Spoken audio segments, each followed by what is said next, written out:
মনে রাখবেন, রমজানকে যে কদর করে না, রমজানেও যে গুনাহ করে, রমজানেও যে জাহান্নাম থেকে বাঁচার চেষ্টা করে না, রমজানেও যে জান্নাতের আমল করার চেষ্টা করে না,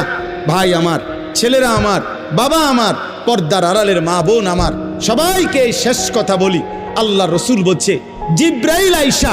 রমজানের শেষ দিন নবীজিকে আইসা বলে গেছে, ইয়া রসুল আল্লাহ, এত বড় রমজান পেল, ইফতার, সাহারি, তারাবি, এতেকাফ, শবে কদর, প্রতি ঘন্টা মিনিটে এত মাফ নেওয়ার সুযোগ থাকার পরেও যেই নাফরমান জাহান্নাম থেকে বাঁচার চেষ্টা করে নাই, গুনাহ থেকে আল্লাহর কাছে মাফ নেয় নাই, জান্নাতের জরুর আশা পূর্ণ করতে পারে নাই, আমল করতে পারে নাই, খোদার কসম নবীজি বলছে,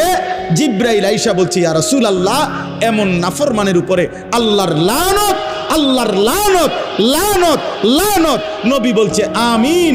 আমিন। মানে নবী বলছে, হ জিব্রাইল, আমিও বললাম আল্লাহ এমন লানত আপনি কবুল করেন এই নাফরমান উম্মতের উপরে, আমি নবীরও লানত।